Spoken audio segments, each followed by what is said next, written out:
Hi guys, this is सेवा single. तो कैसे हैं आप सभी लोग। उम्मीद करता हूँ आप अच्छे होंगे दोस्तों, और स्वागत करता हूँ आपका इस न्यू लेसन में। तो आज हम इस वीडियो में बात करेंगे साईं बाबा के बारे में। मैंने आपको बताया था एक इम्पॉर्टेंट लेसन हम लोग कवर करेंगे रिगार्डिंग साईं बाबा।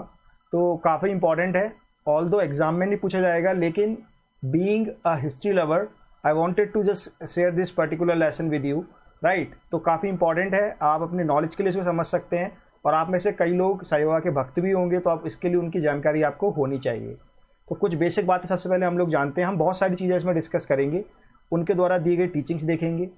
तो अगर हम साईं बाबा की बात करते हैं तो Sai Baba and he is also known as the Shirdi Sai Baba, क्योंकि इनका जो ओरिजिन है वो शिरडी एक महाराष्ट्र में एक टाउन है, वहाँ से इनका माना जाता है ओरिजिन। तो ये कौन थे? He was an Indian spiritual leader. कौन थे ये? एक इंडियन स्पिरिचुअल लीडर थे, और रेदर लीडर कहना सही नहीं होगा, मास्टर कहना सही होगा।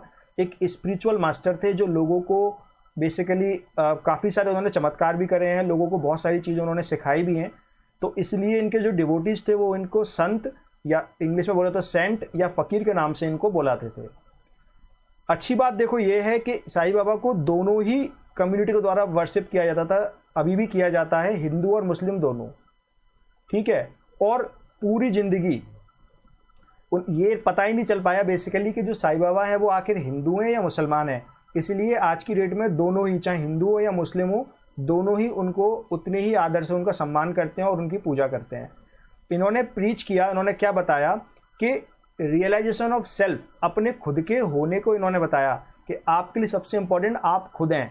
और इन्होंने जो पेरिसेबल थिंग्स है उनसे जो अटैचमेंट हो जाता है उसको क्रिटिसाइज किया कि जो चीज़ें टेम्पररी हैं उन्हें टेम्पररी रहने दीजिए, उनसे उनको उन्होंने पूरी तरह से क्रिटिसाइज किया है, right.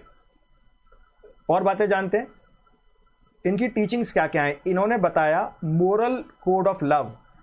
Moral code of love मतलब बेसिकली प्यार करने का सही तरीका। जो लव जो होता है, जो एक इंसान को एक इंसान से होता है, इंसान को जानवर से होता है, प्रकृति से जो लव होता है वो होता है मोरल, और that should be moral, right.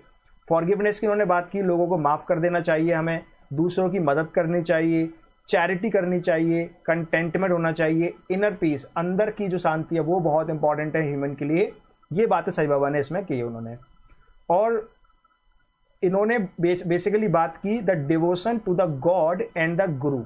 गुरु के लिए काफ़ी इंपॉर्टेंट है। आपने गुरु पूर्णिमा देखी हुई, गुरु पूर्णिमा पे काफ़ी साईं बाबा के मंदिर अगर आप गए हैं तो वहाँ पर काफ़ी लोग जाते हैं वहाँ पर बेसिकली। तो Sai Baba also condemned the distinction based on religion and caste, यानी कि कास्ट और धर्म को लेके जो भी भेदभाव होता था उन्होंने पूरी तरह से उसकी निंदा की है, कंडेम किया है उसको। बेसिकली ये कास्टिज्म और रिलीजन को नहीं मानते थे, और जैसा मैंने आपको बताया ये पूरी तरह से अनक्लियर है वेदर ही वॉज अ मुस्लिम और अ हिंदू।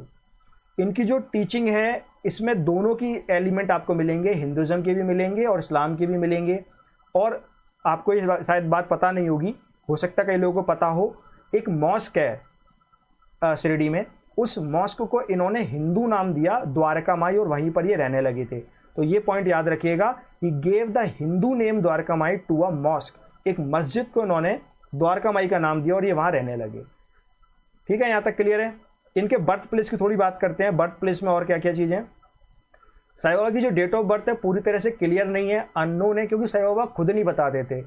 ये पूरी जो इन्फॉर्मेशन जो हमें मिली है साईं बाबा के बारे में, जितनी भी बातें हमें पता हैं जो विकिपीडिया पे अवेलेबल हैं, ये सब एक बुक से मिली है। इस बुक का नाम है साई सतचरित्र।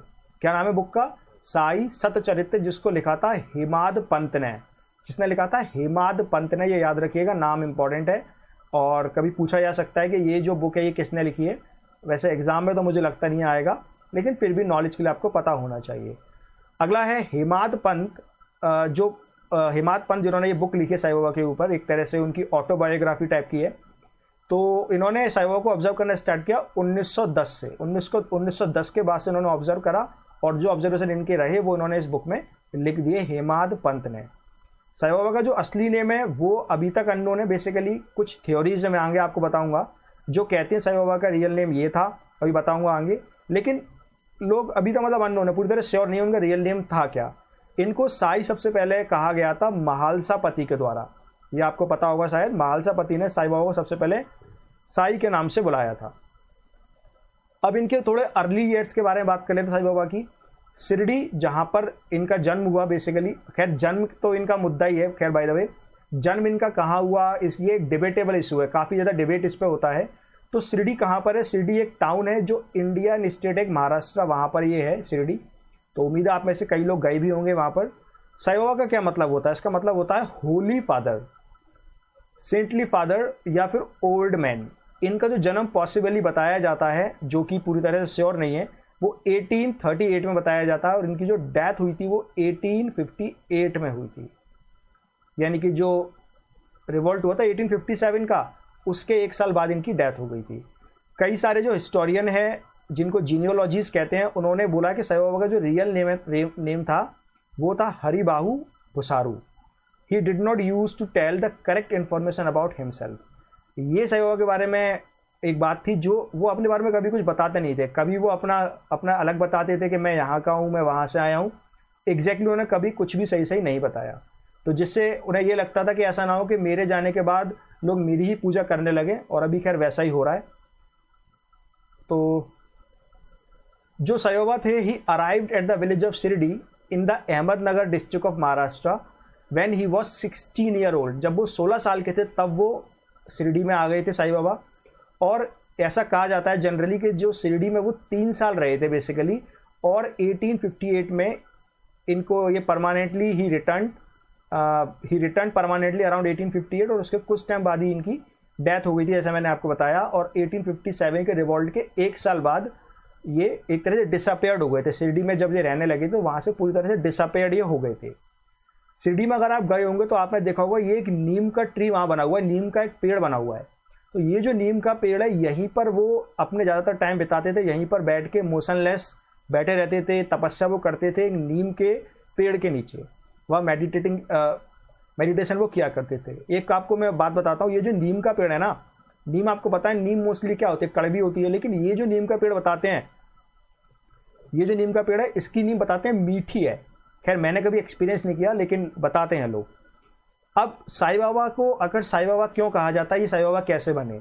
तो साईं बाबा जब 1858 में शिरडी लौट के आए थे, then he appeared at the Khandoba mandir in Shirdi. Shirdi का जो खंडोवा मंदिर है वहाँ पर इन्हें देखा गया। वहाँ के एक प्रीस्ट थे जिनका नाम था महालसापति। तो जब ये लौट कर आए 1858 में, तो महालसापति ने इनको बोला आओ साई, इसका मतलब होता है कम साई, और तभी से इनका नाम पड़ गया साईं बाबा, और लोग इन्हें साईं बाबा के नाम से जानने लगे। अब हम बात करेंगे थोड़ी द्वारका माई के बारे में। द्वारका माई मैंने आपको बताया ये एक मॉस्क थी, और ये जो मॉस्क थी, इस मॉस्क को उन्होंने द्वारका माई बनाया अपना, उन्होंने नाम एक हिंदू नाम दिया द्वारका माई। तो for 4 to 5 years Sai Baba lived under a neem tree, जो मैंने बताया नीम ट्री के अंडर वो रहे, इधर उधर भटकते रहे। उसके बाद कुछ लोगों ने उन्हें मना लिया कि भाई आप एक काम करो, एक पुरानी मस्जिद है, आप उस मस्जिद में रहने लगो, वहाँ पर आप अकेले रहना, आराम से, कोई टेंशन नहीं होगी, वहाँ मेडिटेशन करते रहना।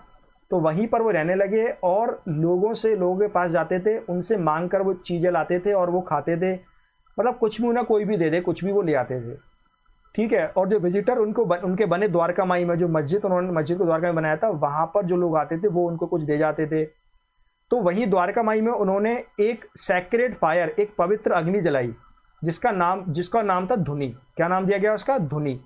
तो जब अग्नि को जलाते थे, जैसे मान लीजिए उन्होंने वहाँ पर जलाया, बेसिकली एक कोई पेड़ है, उसका वो जो डंडा होता है वो जलाया गया वहाँ पर।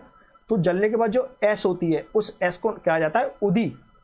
अगर आप साईं बाबा मंदिर जाते हो तो आपने देखा होगा उदी आपको मिलेगी। तो ये उदी काफ़ी चमत्कारी मानी जाती थी, अभी भी मानी जाती है कि पहले वो पानी में डाल के दे देते थे और लोग उससे सही भी हो जाते थे, राइट। तो ये जो द्वारका माई थी, ही परफॉर्म्ड, यहीं पर उन्होंने काफ़ी सारी चीज़ें परफॉर्म करी। वो एक हकीम की तरह भी काम करते थे। किसी को बुखार आता था, कोई परेशानी होती तो साईं बाबा के पास लाते थे। चेचक उस वक्त बहुत खतरनाक तरीके से फैला हुआ था, तो वहाँ पर वो उसका इलाज करते थे उदी का। Sai Baba also believed in the spiritual teaching to the visitor. जो द्वारका में उन्हें मिलने आते थे उनको वो स्पिरिचुअल टीचिंग देते थे। उन्हें वो रामायण और महाभगवत गीता के अलावा कुरान के बारे में भी उनको पढ़ाया जाता था। यानी कि जो रामायण और भगवत गीता थी वो बताते थे वो हिंदुओं को, और कुरान के बारे में बताते थे वो मुस्लिम को। तो आपको समझ में आया होगा बेसिकली कि क्यों दोनों ही धर्म के लोग इनको मानते थे।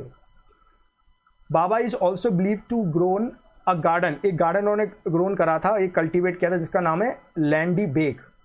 ओके, तो ये आप याद रखिएगा। अब जरा बात करते साईं बाबा के डेथ के बारे में, समाधि की बात करते हैं।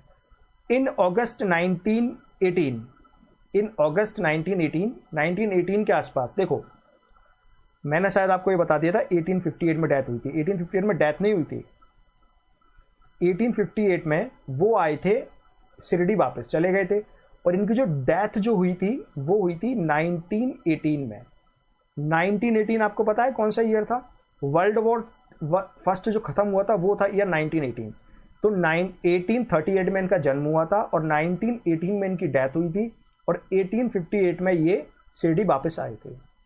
तो साईं बाबा ने ये बोला अपने लोगों को 1918 में कि भाई ऐसा है कि मेरा टाइम आ चुका है and soon I will be leaving this body. वो इस बॉडी को छोड़ देंगे। उसके बाद उन्हें काफ़ी सितंबर में 1858 में काफ़ी तेज उन्हें फीवर हुआ, उन्होंने खाना बंद कर दिया और एक समाधि उन्होंने ले ली, और जो डेट थी समाधि की वो थी 15 अक्टूबर था 1918। तब उन्होंने अपनी आखिरी सांसें ली, और वो जो दिन था ये इसे हम लोग विजयदशमी के रूप में मनाते हैं। ही रिमेन्स, उनके जो रिमेन्स थे उनको बेसिकली दफनाने के बाद उसे बोला जाता है भूटीवाड़ा। शिरडी में ये जगह बनी हुई है जहाँ समाधि इनकी बनी हुई है, भूटीवाड़ा के नाम से जाना जाता है, या श्री समाधि मंदिर के नाम से भी जाना जाता है, या सिंपल साईं बाबा टेम्पल के नाम से जाना जाता है। तो ये थी बात उनके डेथ के बारे में। तो दोस्तों ये था वीडियो अबाउट साईं बाबा। उम्मीद है आपको वीडियो अच्छा लगा होगा। अगर आपको वीडियो अच्छा लगा है तो वीडियो को आप लाइक करिए, शेयर करिए दोस्तों के साथ, उन्हें बता दीजिए how you are learning here. आपको कोई डाउट है, कोई कंफ्यूजन है, आप बता सकते हैं। चैनल को अगर अब तक आपने सब्सक्राइब नहीं किया है या सब्सक्राइब कर लीजिए, शेयर जरूर कर देना दोस्तों, आपके लिए मैं वीडियोस लाता रहूँगा। Thank you so much, take care, bye bye.